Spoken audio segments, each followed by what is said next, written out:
How the narcissist controls using the silent treatment.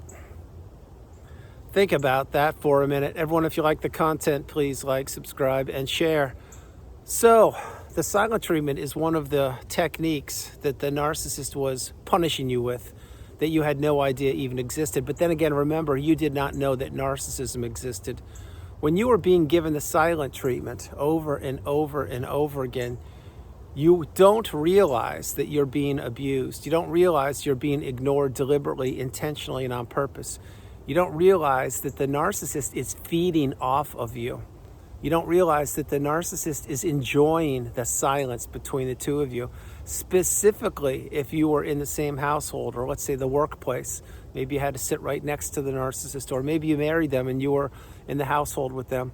However you cut it, the narcissist punishes people via the silent treatment. Now, let's take the household for a moment. Say you were in the relationship with the narcissist. Maybe you married them, or maybe it was your sibling or parent, whomever. Well, if this person that you're considering was trying to target you or manipulate you or isolate you or all three of those things and more, they could easily have given you the silent treatment, which is this. They would be communicating with everybody else in the house as if nothing's going on, or maybe over communicating with those people and acting like everything's great with their relationship with those people. But when it came to you, they would not say a word to you. They would maybe roll their eyes or walk right past you as if you were a ghost. They would not acknowledge your questions. They would act like they never heard what you were saying. They would act like you were invisible. Now, this is meant to break you down. It's meant to punish you. So when you don't know what the silent treatment was or is, using that example, you perhaps, and I was one of these people, would be communicating with other people saying, hey, what's going on here? Like, so-and-so isn't talking to me. Are they talking to you? And the other people would be saying, yeah, everything's good. What are you talking about? I don't know what you mean. Everything's great. And then you would be scratching your head saying, wait, you're telling me they're talking to you, but they're not talking to me, and I haven't done anything. I've been thinking about this for 3 or 4 hours, and I don't know what it is. And then you would just shrug your shoulders, and you'd go back, sit on the couch, and you'd be like, oh, well, I guess they're just in a mood or whatever. It's no big thing. Then what would happen? The narcissist, the person you're considering, they would be laughing it up and having a great time and calling everybody downstairs to grab dinner. Your name wouldn't be called. Why wouldn't it be called? Well, a couple reasons. One, because your name was never used. You were probably being called as a pet name, a generic name, which I will talk about right now. This is a side note pro tip. Many times the narcissist doesn't use your name. I was one of those people. I heard my name very frequently. I heard my name when I was being punished or peppered, or when I was being screamed at or verbally abused. But in day-to-day interactions, no, it was a pet name, which I won't share here. But think about that for a minute. Was your name used frequently? Probably wasn't. Getting back on track, when the narcissist would call everybody down for dinner and your name wasn't called or the pet name wasn't used, you would be saying, did they just overlook me? Did they forget about me?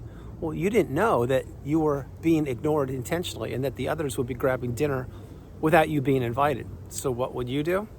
You'd go downstairs and you'd grab a plate and you'd sit down and you'd be looking at everyone and they'd be acting like everything's normal. Or maybe some people would be looking at you like, yeah, they know something's wrong, but they can't say anything because they're subservient to the narcissist who controls the whole household. So you grab some food, you eat, and then let's say everyone's laughing it up, having a good time, but you're not being talked to by most likely everybody, mainly the narcissist. Dinner ends and then everyone does what they're supposed to do, and then maybe there's a quick minute. You can go in the kitchen as you are cleaning and the narcissist is on one of their 3 smartphones ignoring you, giving you the silent treatment. And you would say, hey, are we good? Everything okay? And they would say, gotta go. I've got to take this call. I've got a business meeting, or I've got to go see my sister, or I've got to go see my brother. I'll be back later. And then again, what would happen? You would get nothing. So what would you do? Because you're being strung along here. You would clean the kitchen, spotless, spick and span. You'd put all the magazines in order. You would vacuum. You'd walk the dog. You'd make sure that everyone did what they're supposed to do. Whenever the narcissist returned from their rendezvous, probably with your replacement, i.e. the new supply, maybe even their best friend's husband or wife, who knows, then you would be waiting for them to come home and you'd say, hey, are we good? Everything okay? And they'd be like, we'll talk about it later. I can't talk to you right now. Again, silent treatment's being extended. That's just one long example of how you may be given the silent treatment. What the silent treatment does is it has a person not be a part of a community, not be a part of a relationship or relationships. It has a person doubt themselves. It has a person blame themselves. And when you're being punished or peppered with the silent treatment by the narcissist, They are doing it to drive a wedge between you and your support system, you and your mind, you and your purpose, you and your 24 hours in a day, and you and your mental health. This is on purpose. I've said that 4 or 5 times. Why I'm saying these things is because when somebody's experiencing the silent treatment and they don't know what narcissism is, they are helpless. They're vulnerable, they're naive, and they don't know what to do to combat the silent treatment. That I will share with you later in the video, how to combat it. But for the meantime, when you were in the relationship not knowing what the silent treatment was, what that did is that made you work harder to get back to the initial stage of that relationship, which is known as the love bomb / euphoric stage.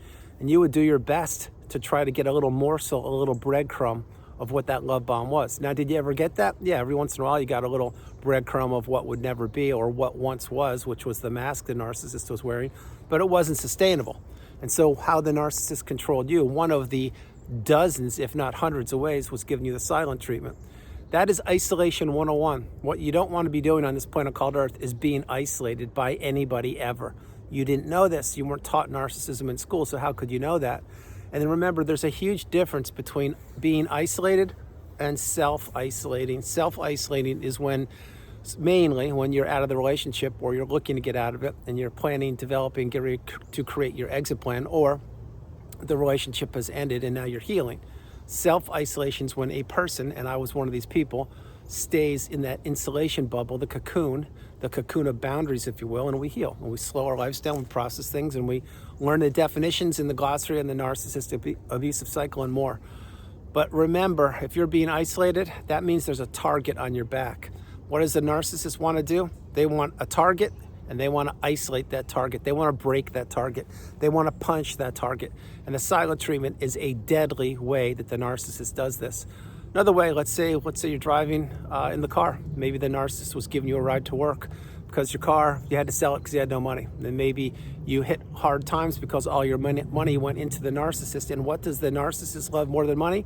You got it, ding, ding, ding. They love your money more than money. So when you have no money, many times the narcissist will have to give you a ride because they realize that relationship is very close to being over, but they're going to give you a ride to your work or whatever it was because they need your money while they're getting ready to insert your replacement. Just spoke a whole bunch there. I hope you follow that part, but everything I'm sharing with you leads up to one word, which is toxicity. But going back to the point, you're in the car, you're with the narcissist, and they're laughing it up, and they're singing, and they're doing everything they're doing, and then you ask them a question in the car. Say the car ride to get into your work was 25 minutes. You ask them a question. Hey, how's everything going? Is everything good? Or what are you doing today? Or what's going on? And they don't answer you. They keep singing, or maybe they're humming, or maybe they're tapping, or maybe they're looking out the window, or maybe they change the radio dial. Who knows what they do, but they're not talking to you. Then you say, did you hear me? I'm asking you a question. And then they would say, I heard you. And then you would say, well, aren't you going to answer? What's going on here? I thought, we need to communicate. There's another 22 minutes of the car ride. Like, why don't we just talk? And they would say, no, I don't feel like talking. And then they'd laugh it up again, or maybe they'd pick up the phone and call one of their sisters, or maybe they would call a business associate, or maybe they'd call the new supply with a pet name that they called you. See where I'm going with all this? It all ties together. Then you are being isolated on a Monday morning, let's say going to work. Your day has already been blown up because the person that you were in love with, i.e. the narcissist, this is an example, is not talking to you. You're getting the silent treatment. You get out of the car, you walk to your place of employment sheepishly or sluggishly, and you're not in a good space. And what does the narcissist do? They just drive away, and you're thinking, well, what was that? I don't get it.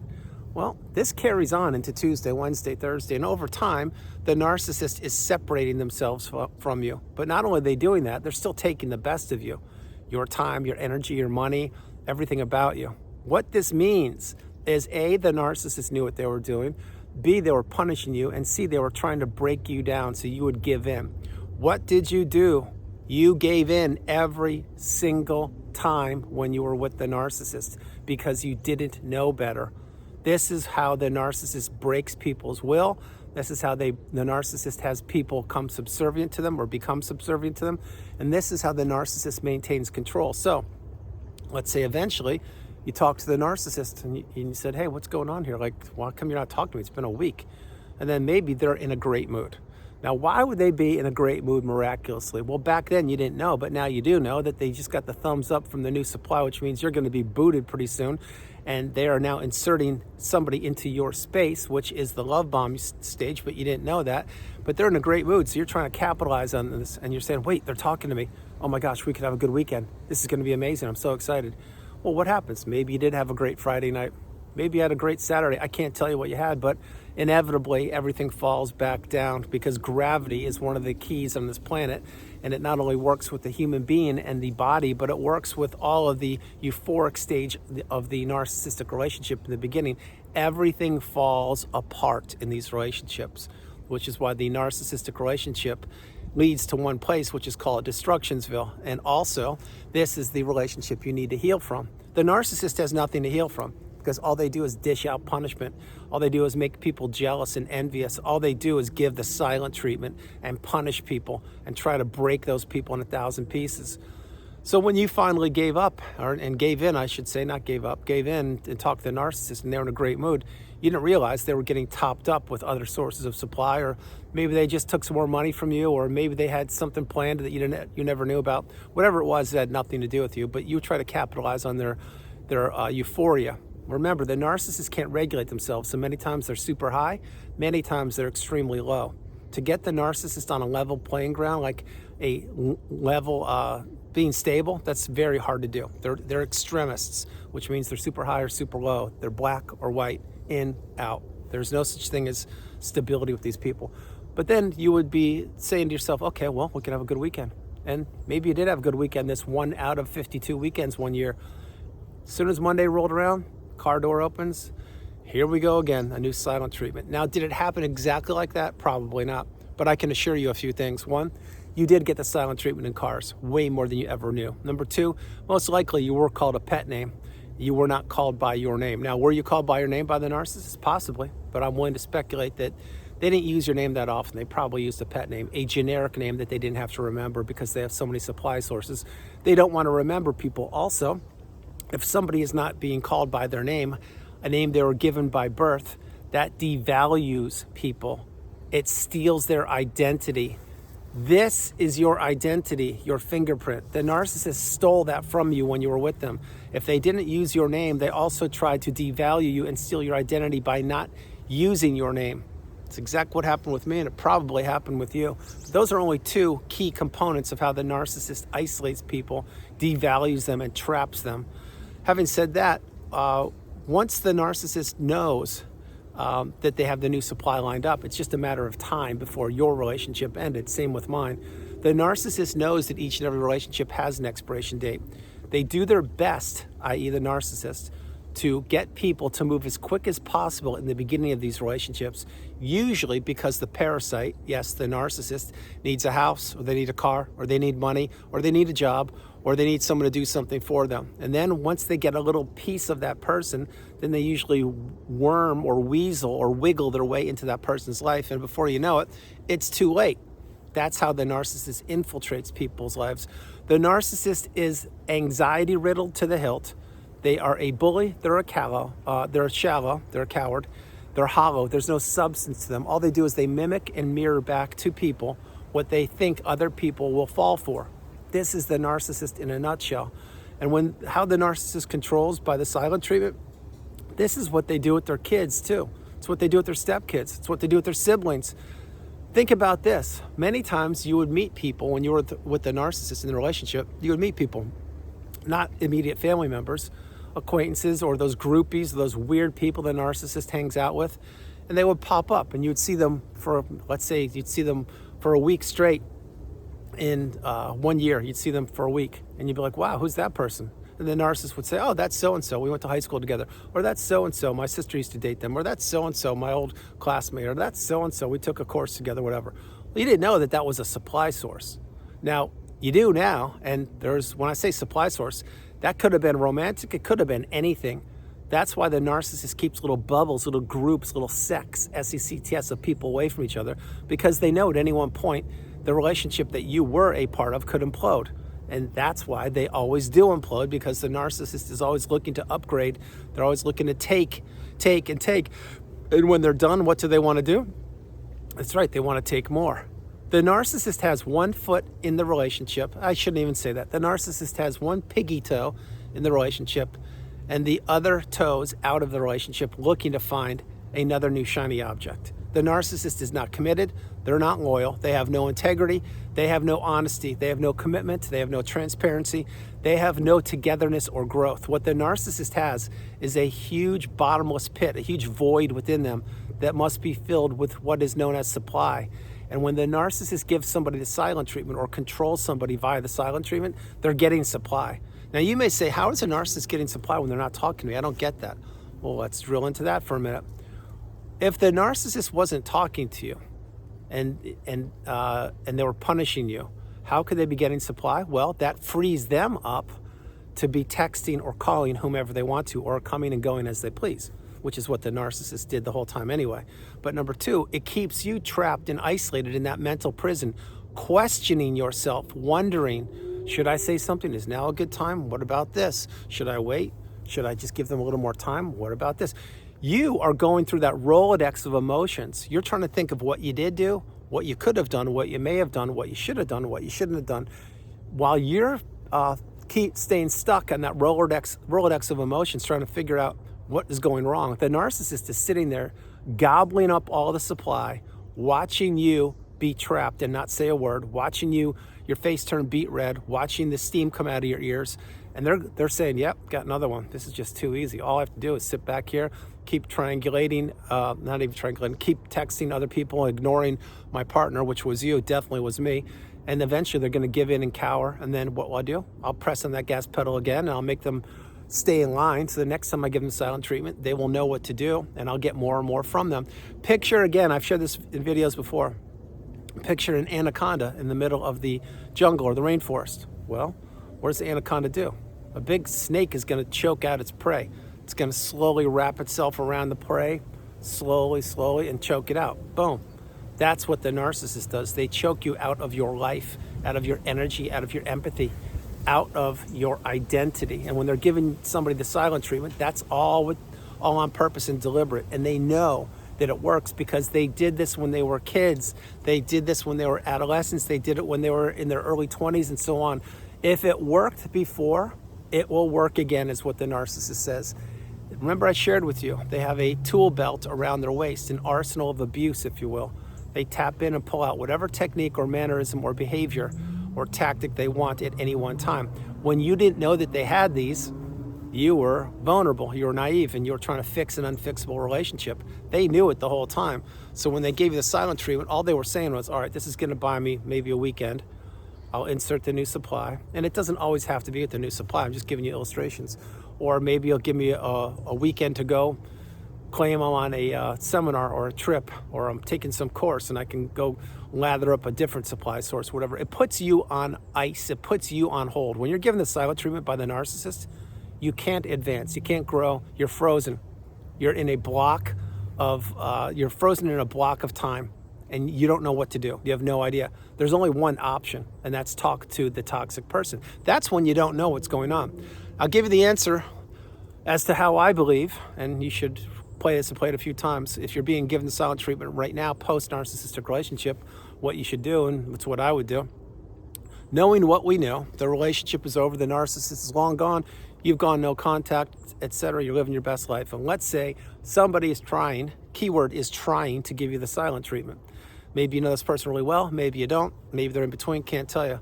What I would do in this day and age, knowing what I know, is I would do nothing. Truth be told, I wouldn't even communicate with that person because that person is showing me who they are.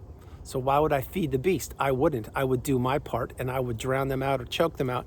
Not literally. I'm talking, I would choose not to talk to them because I've seen that rodeo one too many times. I've seen the behavior for years. I know what it leads to. It leads to Destructionsville. It leads to problems. It leads to abuse and manipulation.